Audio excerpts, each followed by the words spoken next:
5월은 가정의 달로 지키고 있는데 오늘은 행복의 원리라는 제목으로 말씀을 준비했습니다. 좀 더 정확하게 말씀드리면 행복한 가정의 원리, 그런 의미가 설교 제목 속에 담겨져 있습니다. 어제가 21일이었는데요. 무슨 날인지 아십니까?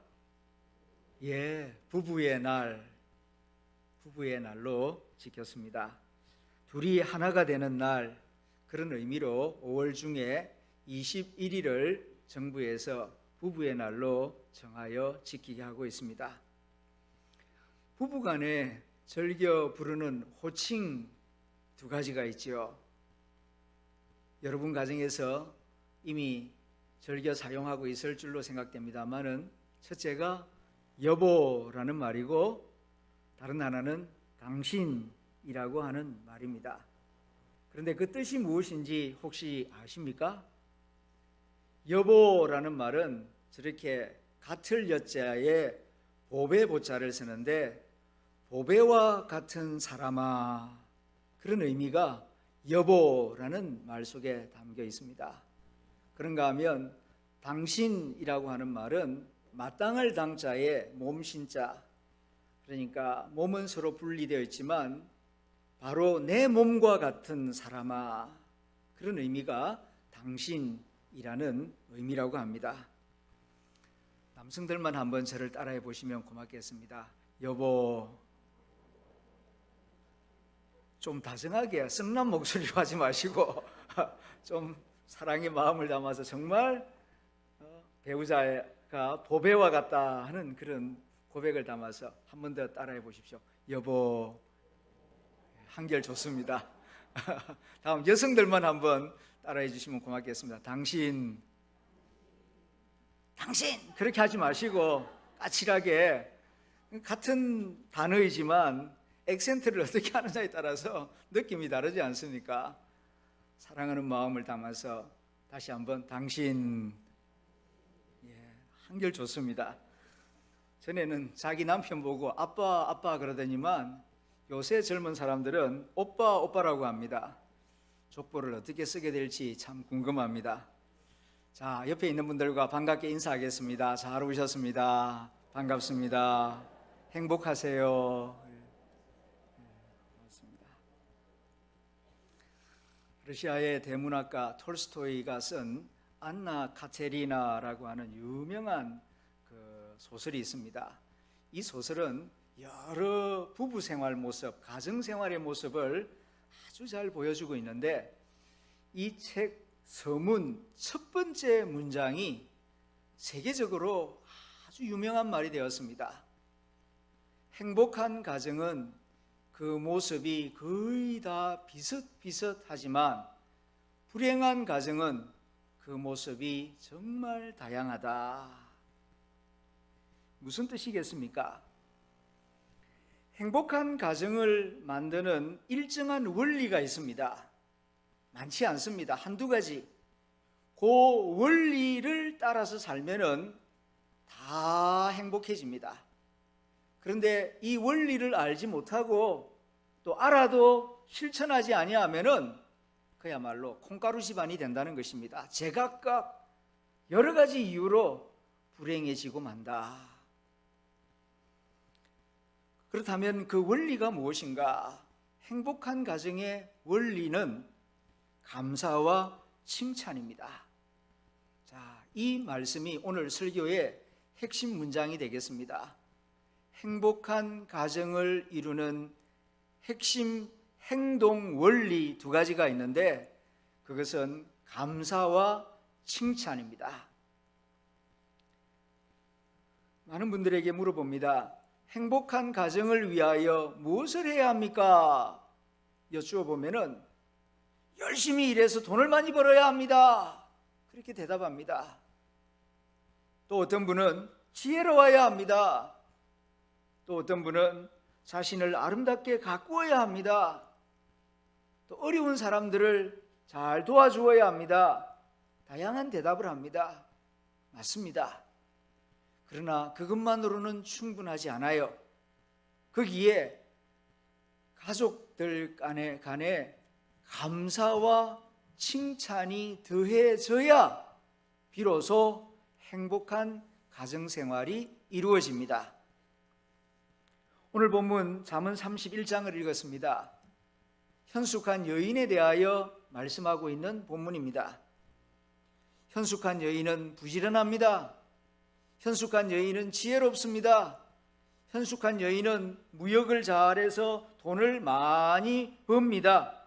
그리고 가난한 사람들을 불쌍히 여기고 열심히 구제합니다. 그런데 이렇게 현숙하게 살아간다고 해서 행복해지는 것은 아닙니다. 현숙한 여인이 행복해지려면 감사와 칭찬이 더해져야 합니다. 오늘 본문 28절 29절입니다. 그의 자식들은 일어나 감사하며 그의 남편은 칭찬하기를 덕행 있는 여자가 많으나 그대는 모든 여자보다 뛰어나다 하느니라. 현숙한 여인이 부지런히 일합니다. 지혜롭게 일합니다. 그리고 돈도 잘 법니다. 자기 자신을 이쁘게 가꿉니다. 자기 집을 찾아오는 손님들을 잘 대접합니다. 그러나 이렇게 지혜롭게 성실하게 잘 산다고 행복해지는 것이 아니라 가장 가까운 가족들, 특별히 자녀들이 엄마의 그런 수고를 알고 일어나 예의를 갖추어서 진심으로 감사 표현을 하고, 그리고 살을 맞대고 사는 배우자가 당신 정말로 훌륭하오, 정말 당신이 내 배우자인 것이 너무 자랑스럽소, 이렇게 칭찬하는 표현이 있을 때에 비로소 행복한 가정생활, 행복한 삶이 이루어진다 하는 교훈이 오늘 이 잠언 31장 말씀의 핵심입니다. 현숙한 유인뿐만 아닙니다. 가족을 위해서 성실하게 일하는 남자도 행복해지는 데 있어서 가족의 감사 표현과 칭찬 표현이 꼭 있어야 합니다. 저는 정말로 행복한 한 가정을 보았습니다. 어떻게 해서 저렇게 행복하게 오손도손 아름답게 살아가는가 살펴보니까 이런 그 가정만의 문화 전통이 있더라고요. 그게 뭐냐 하면은 남편이 밖에 나가서 열심히 일을 해서 월급이 통장으로 들어옵니다. 그러면은 월급이 들어오는 날 그 부인은 맛있는 저녁 식사를 준비합니다. 그리고 자녀들에게 어릴 적부터 가르칩니다. 식사 시간이 되면은 먼저 그 부인이 남편에게 감사 표현을 해요. 여보, 월급이 통장에 들어왔습니다. 밖에 나가서 한 달 동안 열심히 일해 주셔서 감사합니다. 덕분에 우리 가정이 행복하고 또 우리 자녀들도 이렇게 행복합니다. 덕분입니다. 먼저 부인이 남편에게 감사 표현을 해요. 그러면은 자녀들도 어릴 적부터 아빠 고마워요. 아빠가 한 달 동안 열심히 일하셔서 저희들이 이렇게 맛있는 걸 먹고 또 학원도 다니고 태권도도 배우고 친구들하고 재미있게 살고 있습니다. 아빠 고마워요. 매달 한 번씩 그렇게 감사 표현을 합니다. 아빠의 월급을 당연한 것으로 여기지 않아요. 고맙게 생각하고 그 수고를 알아주고 칭찬하는 그런 가정 문화가 있더라고요. 저는 생각을 합니다. 그런 가정 문화 속에서 살아가는 남편이 어떻게 외도를 하겠습니까?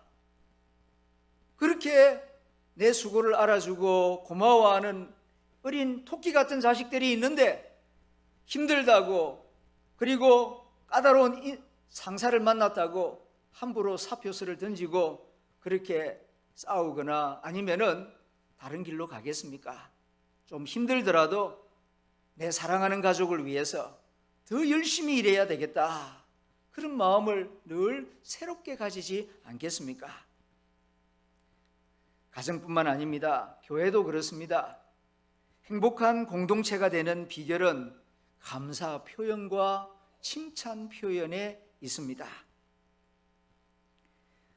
이렇게 행복한 공동체를 이루는데 왜 감사 표현과 칭찬 표현이 중요한 역할을 할까요? 그 이유가 있습니다. 인간은 본질적으로 칭찬과 인정에 굶주린 존재이기 때문입니다. 비난은 두 번만 해도 지루해집니다. 그러나 칭찬은 늘 들어도 새롭게 들립니다. 왜 그렇습니까? 비난의 목소리와 정죄의 목소리는 내 안에서도 끊임없이 들려오고 있기 때문입니다. 다른 사람이 비난하지 않아도 내 안에서 들려오는 비난만 해도 충분합니다. 모든 사람들이 아담의 범죄 이후에 정죄 아래서 살아가고 있습니다. 정죄와 비난에 이미 배부른 존재가 인간입니다. 배부를 때는요, 조금만 더 먹으라 해도 예민한 반응을 보입니다. 그러나 칭찬은 늘 새롭습니다. 목마르기 때문입니다. 배고플 때에는 먹어도 맛있습니다. 안방에서 칭찬을 받고 건너방으로 건너가는 사이에 칭찬에 또 배고픔을 느끼는 존재가 인간입니다.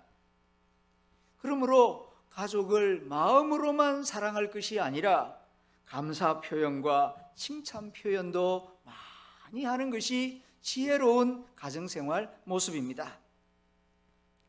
많은 경우에 사람을 행복하게 해주는 중요한 요소가 사랑이라고 생각합니다. 아닙니다. 사랑한다고 행복해지는 건 아니에요. 사랑이 행복을 보장해 주지 못합니다. 사랑은 두 사람의 거리만 가까워지게 만들어줄 뿐입니다. 사람을 진정으로 행복하게 해주는 것은 칭찬입니다. 칭찬받을 때에 행복해집니다. 사랑만 하고 칭찬은 하지 않는다면 어떤 일이 발생하는가? 불행해질 가능성이 높아집니다. 어느 누구도 사랑하는 사람이 불행해지기를 원하는 사람이 있겠습니까?만은 사랑의 이름으로 사랑하는 사람을 불행하게 만드는 경우가 있습니다. 부모가 자녀를 사랑하지요. 그러나 칭찬하지는 않습니다. 그러면 어떻게 하게 됩니까? 잔소리를 하게 됩니다. 사랑하니까요. 무관심하지 못하니까요. 사랑의 이름으로 지적하고 잔소리를 많이 하게 됩니다. 그러면 자녀는 마음이 무거워집니다. 자녀만 그렇습니까? 남편도 그렇습니다. 아내도 그렇습니다. 그러므로 사랑하는 사람을 행복하게 해주기를 원한다면 사랑만 하지 말고 적극적으로 감사의 표현, 칭찬의 표현을 많이 하는 사람이 되어야 할 것입니다. 어머니를 자주 칭찬해 드리십시오. 아버지를 자주 칭찬해 드리십시오. 그리고 자녀들에게도 칭찬의 표현을 아끼지 마십시오. 사람은 칭찬받을 때에 행복을 느끼는 존재입니다. 그런데 어떤 분들은 이렇게 말합니다. 이렇게 행복한 가정을 만들기 위해서 자주 감사 표현을 하고 칭찬 표현을 하십시오. 이렇게 말씀을 드리니까 하시는 말씀이, 아니 감사할 게 있어야 감사를 하고 좀 칭찬할 게 있어야 칭찬을 하지요. 그런 분이 있습니다. 정말 그럴까요? 감사할 게 없어서 감사하지 못하는 것입니까? 아니면은 내 습관이 잘못되어서 그런 것입니까? 정말 칭찬할 게 없어서 칭찬하지 못하고 있는 것일까요? 많은 경우에 감사할 줄 모르고 칭찬할 줄 모르는 것은 우리에게 주어지는 것을 너무나 당연하게 생각하기 때문입니다. 감사의 반대말은 불평이 아니라 당연이랍니다. 모든 것을 당연하게 여기면서 살아가는 사람에게는 감사할 거리가 안 보입니다. 칭찬할 거리도 안 보이게 되는 것입니다. 감사를 느낄 줄도 모르고 감사를 표현할 줄도 모르는 사람에게는 감동도 없고 감사도 없고, 그러면 자연히 행복도 사라지게 되는 것입니다. 왜냐하면 행복은 많은 소유나 높은 지위에 있는 게 아니라 감사하는 마음과 감사하는 표현 가운데 있기 때문입니다. 도스토옙스키는 이런 의미심장한 말을 남겼습니다. 인간이 불행한 이유가 뭔가? 인간이 불행한 이유는 자기 자신이 얼마나 행복한 존재인지 모르기 때문이다. 돈이 없어서 불행한 게 아니고 몸이 아파서 불행한 것이 아니고 인간이 불행한 근본적인 이유는 내가 얼마나 복받은 존재인가, 내가 얼마나 행복한 존재인가를 깨닫지 못하기 때문에 인간의 근본적인 불행이 있다는 것입니다. 두고두고 깊이 마음에 새기고 묵상해야 할 좋은 말이라고 생각이 됩니다. 특별히 우리가 사는 이 현대 문화는 어느 시대보다도 풍족한 시대입니다. 우리 한민족의 역사가 5,000년이라고 하는데 5,000년 역사 가운데 이 시대를 살아가는 우리들만큼 물질적으로 풍요로운 시대가 언제 있었습니까? 새끼 꼬박꼬박 먹을 뿐만 아니라 간식도 챙겨 먹고 오히려 비만 때문에 걱정하는 시대입니다. 5,000년 역사 가운데 이런 시대가 언제 있었습니까? 그럼에도 불구하고 어느 시대보다도 우울증 환자가 많고 불면증 환자가 많고 불평, 불만이 많은 시대입니다. 하루에도 엄청나게 많은 사람들이 스스로 극단적인 선택을 하는 시대를 살고 있으니까요. 이런 시대 환경 속에 살아가면서 어떻게 하면은 감사하며 살아갈 수가 있겠습니까? 저는 플러스 가정법에서 마이너스 가정법으로 생각을 바꾸는 것이라고 생각합니다. 무슨 말씀인고 하니 플러스 가정법은 뭐가 좀 더 플러스가 된다면, 뭐가 좀 더 생긴다면, 자꾸 돈이 좀 더 많아진다면 이렇게 자꾸 플러스가 된다면 생각을 하는 것입니다. 많은 사람들이 이런 사고방식에 포로가 되어 있지요. 뭐가 생긴다면 좋을 걸. 그런데 역발상을 한번 해봅시다. 지금 가지고 있는 것이 없어진다면 마이너스로 생각해 보는 것입니다. 그러면은 지금 나의 현실이 얼마나 복받은 현실인가, 하나님의 은혜가 함께하는가를 쉽게 깨달아 알 수가 있기 때문입니다. 많은 경우에 사람들은 이런 생각들을 하죠. 만약 좀 더 큰 집을 사게 된다면 얼마나 좋을까? 5년 일찍 승진을 했더라면 훨씬 더 나았을 텐데, 아들이 조금만 더 성적이 올라간다면, 10년만 좀 더 젊었더라면, 이런 생각들을 하면서 자기의 현실을 볼 때에 초라하게 보입니다. 그래서 감사는 사라져버리고 푸념이 나오고 불평이 나오고 신세를 한탄하면서 시간을 보낼 때가 있습니다.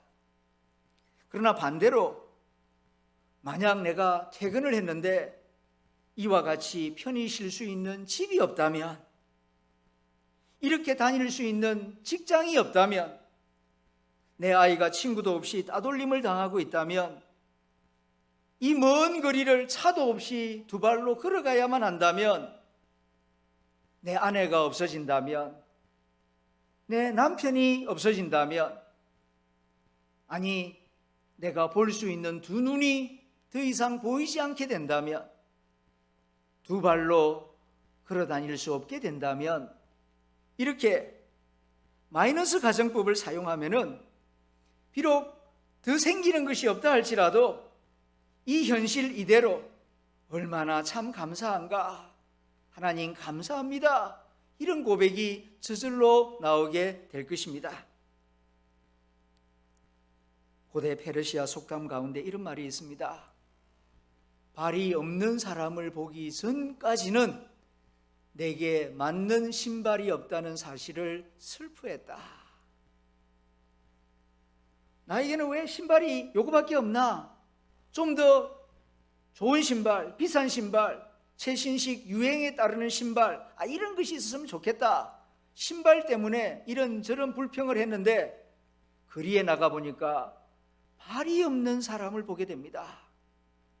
나의 불평이 얼마나 참 사치스럽고 미안하게 느껴지는지 그런 깨달음을 이렇게 표현한 것입니다.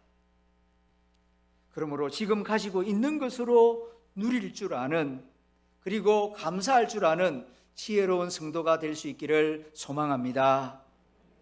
불행한 사람은 갖지 못한 것을 사모하고요, 행복한 사람은 이미 가지고 있는 것을 사랑하는 사람이랍니다. 그러므로 이미 내가 가지고 있는 것을 사랑하는 법을 배우십시오. 이미 내가 가지고 있는 내 아내, 내 남편, 하나님이 내게 주신 내 자녀, 그리고 지금 내가 입고 있는 양복, 내가 신고 있는 신발, 이거 참 얼마나 좋은 것인가. 내가 이미 가지고 있는 것을 좋아하고 기뻐하고 사랑하는 마음을 가질 때에 시간 행복한 삶을 살아가는 행복한 사람이 될 것입니다.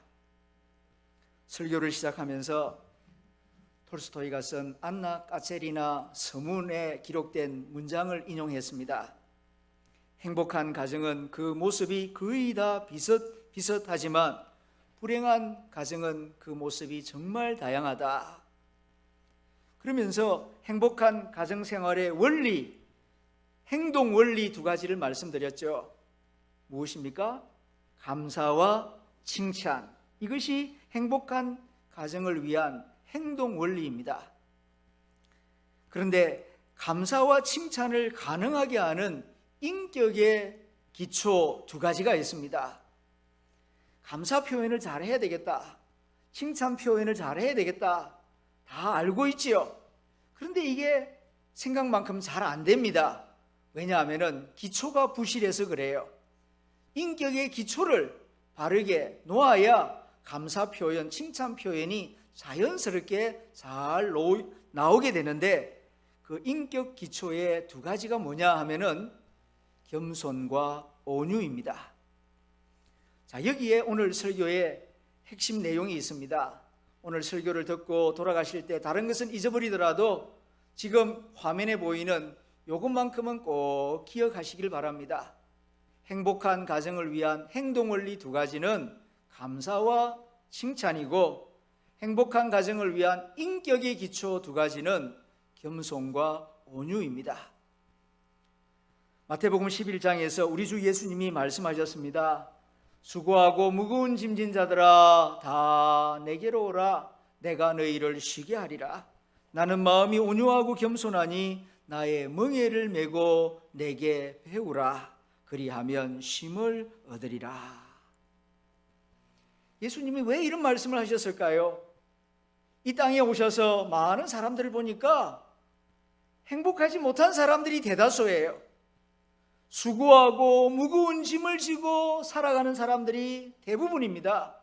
심지어는 하나님이 행복하게 만들어 주시려고 결혼제도, 가정을 만들어 주셨는데 가정생활에 있어서도 행복하지를 못하고 가정 안에서도 수고하고 무거운 짐을 지고 피곤하고 힘들게 살아가는 사람들이 대다수예요. 그래서 말씀하시는 겁니다. 수고하고 무거운 짐진 사람들아 다 내게로 오라. 내게 와서 배우라. 뭘 배우라는 것입니까? 나는 마음이 온유하고 겸손하다. 나의 멍에, 겸손의 멍에와 온유함의 멍에를 메고 겸손과 온유를 내게서 배우라. 그리하면 너희 삶이 쉼이 있을 것이다. 평안이 있고 행복이 있을 것이다. 가정생활에서도 쉼이 있고 평안이 있고 행복이 있을 것이다. 그렇게 말씀하고 있는 것입니다. 이 말씀을 곰곰이 생각하면서 내 가정을 한번 생각해 봅니다. 가정생활에 때로는 불화가 있습니다. 갈등이 있습니다. 피곤함이 있습니다. 왜 그런 일들이 생긴다고 생각합니까? 겉으로 보기에는 다양한 이유들이 있겠지요. 그러나 그 근본적인 원인을 파고 들어가 보면 두 가지예요. 대부분의 경우 두 가지입니다. 첫째는 교만 때문입니다. 교만 때문에 가정생활에 불화가 일어나고 갈등이 일어나는 것이 사실 근본적인 원인일 때가 대부분입니다. 부부간에 그런 경우가 들어있지 않습니까? 저마다 내가 손해보았다는 생각을 가지고 사는 경우가 있습니다. 남편은 말합니다. 아이고, 내가 시집 못 갈 여자 하나 구제해줬지. 그런 교만한 마음을 가지고 삽니다. 어리석은 생각입니다. 나보다 내 아내가 더 낫다, 그런 생각을 가져야 지혜로운 남편이요 흑자 인생이 되는 것입니다. 아내도 내 남편이 참으로 훌륭하다, 나에게 과분하다, 그런 마음가짐으로 살아가야 합니다. 겸손해야 돼요. 회사 생활이나 사회생활에 있어서도 겸손해야 하겠지만은 가정생활, 부부생활에 있어서도 겸손해야 합니다. 부부간에 교만하면은 서로를 무시하고 그리고 모독을 하고 그렇게 하면은 견디기 힘들어요. 세상에서는 어쩔 수 없이 견뎌야 하지만은 가장 친밀한 부부 사이에 교만한 마음으로 배우자를 무시하고 시댁 식구나 친정 식구들을 비하하는 그런 말을 하게 되면은 속으로 니 잘났다, 그러면서 살고 싶지 않은 생각이 들 때가 있지 않습니까? 경제적인 문제는 나중 문제예요. 몸이 아픈 것 참고 잘 돌봐줄 수 있어요. 그러나 배우자가 교만할 때에 그걸 참고 견뎌내기란 쉽지가 않습니다. 가정의 결정적인 어려움은 경제적인 문제 아니에요. 질병이 문제가 아니에요. 교만 때문에 부부간에 금이 가는 경우가 많습니다. 부부만 그렇습니까? 부모 자식도 그래요. 옛날 부모님들은 배운 게 없어서 그런지 아이들이 뭘 하든지 간에 아이고 나는 부족한데 네가 잘한다, 수고했다. 그리고 부모가 겸손했습니다. 그래서 자녀를 격려해주고 길을 세워주고 높여주었다고요. 그런데 요새 부모들은 배운 게 좀 있다고 아이고 그게 성적이라고 해왔냐, 내가 젊었을 때는 말이야, 라떼는 말이야, 라면 먹고 고학을 하면서 했는데 이렇게 잘해주는데 너는 뭐냐 하면서 감사하기보다는 감시하는 그런 말을 부모로부터 듣습니다. 그러다 보니 자녀는 힘들어요. 위로를 받고 휴식을 얻고 재충전이 이루어져야 할 가정이 오히려 자꾸 싫어지는 것입니다. 부모를 가까이 하기가 부담이 되는 것입니다. 교만한 부모 밑에서 자라는 자녀들 얼마나 힘든지 모릅니다. 누가 공부 잘 안 하고 싶은 자녀가 누가 있습니까? 부모에게 기쁨이 되기를 원하지요. 그런데 잘 안 되는 걸 어떡합니까? 딴 데 가서는 좀 지적을 받고 비판을 받더라도 집에 와서는 사랑을 받고 인정을 받고 싶은데 집안에 와서도 그렇게 지적을 받고 비판을 받으니 어린 자녀들이 마음 둘 데가 없다는 것입니다. 교만, 이것이 가정생활을 힘들게 만들어요. 두 번째는 가정생활을 힘들고 피곤하게 만드는 주요한 이유가 거친 말 때문입니다. 경제적인 문제가 아닙니다. 가정에서 직장에서 평안이 깨어지고 관계가 깨어지는 대부분의 이유는 지식 때문도 아니고 돈 때문이 아니에요. 거친 말 한마디 때문에 마음이 상하고 마음이 돌아서는 경우가 대부분입니다. 계획적으로 그런 것도 아니고 사실 그런 걸 바래서도 아닌데 불쑥 쏟아부은 거친 말 한마디 때문에 모두를 힘들게 할 때가 있습니다. 조금만 온유할 수 있었더라면, 조금만 부드럽게 말할 수 있었더라면 훨씬 다르게 더 화목하게 좋게 일을 처리할 수 있는데 그냥 생각 없이 내뱉은 거친 말 그 한마디 때문에 오래오래 마음고생을 하는 가족들이 있습니다. 가족 생활에 있어서 제일 중요한 게 무엇입니까? 겸손과 온유입니다. 겸손하고 온유할 때에 화목할 수 있고 용서할 수 있고 인내할 수 있습니다. 가족 생활에 가장 중요한 것은 돈이 아닙니다. 서로 용서하는 마음, 참아줄 수 있는 마음, 그리고 다시 안아줄 수 있는 마음, 이게 가정을 가정되게 하는 핵심 아니겠습니까? 그런데 그런 용서와 인내와 기다림, 사랑, 이것을 가능하게 하는 인격의 기초는 겸손과 온유예요. 겸손이 있고서야 사랑할 수 있고 사랑받을 수도 있습니다. 온유한 마음을 가지고서야 사랑할 수 있고 사랑받을 수도 있고 또 감사할 수도 있고 칭찬을 표현할 수도 있는 것입니다. 마음 바탕에 겸손과 온유가 없어지면 마음에 교만이 있고 그친 마음이 있으면은 감사가 잘 안 나와요. 칭찬도 잘 안 돼요. 그리고 이런 세월이 1년, 10년 계속 가다 보면은 가정 분위기가 나도 모르는 사이에 냉랭해지고 드라이해지는 것입니다. 원인이 있어요. 그 근본 원인은 감사와 칭찬, 더 깊은 원인은 겸손과 온유가 사라진 데 있다는 것을 알아야 할 것입니다. 그러면은 어떻게 겸손을 배우고 어떻게 온유를 배울 수가 있겠습니까? 이것은 이론이나 지식으로 되는 게 아닙니다. 이를 악물고 결심한다고 내가 겸손해져야 되겠다, 온유해져야 되겠다, 그렇게 다짐을 한다고 되어지는 것이 아닙니다. 그러면 어떻게 배울 수 있겠습니까? 두 가지 길이 있지요. 첫째는 겸손할 수밖에 없는 상황 속으로 들어가면 됩니다. 그런데 이것은 고통과 상처가 너무 커요.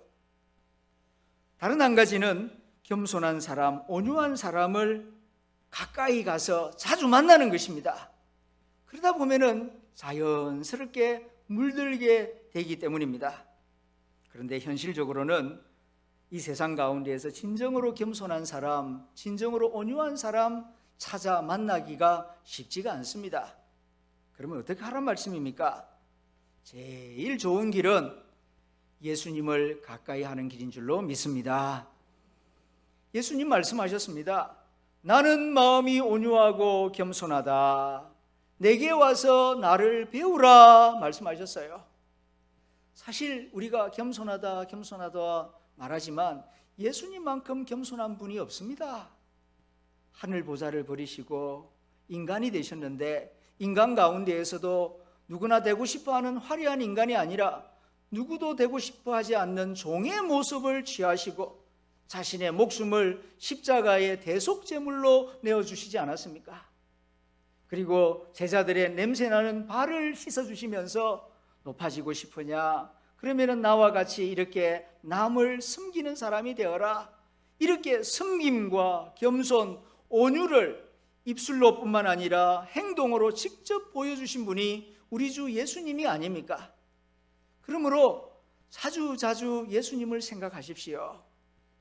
사회생활할 때에만 예수님 생각하고 교회 나올 때만 예수님 생각할 것이 아니라 가족 생활을 할 때에도, 부부 생활을 할 때에도, 자녀를 대할 때에도 내 마음속에 예수님의 겸손이 있고 온유함이 있는가? 예수님이시라면 어떻게 하실까? 한 번 더 생각하고 가족의 얼굴을 보고 자녀의 얼굴을 보고 대화를 해나가면 나도 모르는 사이에 성령님이 함께 하시는 것을 느끼게 될 것입니다. 내 마음속에 있는 불안과 불만, 피곤과 분노 어디서 생겨난다고 보십니까? 상당 부분은 교만에서 생겨나고 있어요. 마음의 구두굽을 조금만 낮추어 보십시오. 그러면은 많은 문제가 저절로 풀리게 될 것입니다. 겸손한 아버지, 겸손한 어머니에게 감사가 있고 온유한 사람에게 은혜가 주어집니다. 예수님의 겸손, 예수님의 온유함을 더 자주 생각하고 예수님의 겸손, 예수님의 온유함을 힘써 배우는 저와 여러분들이 될 수 있기를 소망합니다. 내 마음에 하나님의 은혜가 가득하게 될 것입니다. 그리고 내 입술에는 감사와 칭찬이 넘치게 될 것입니다.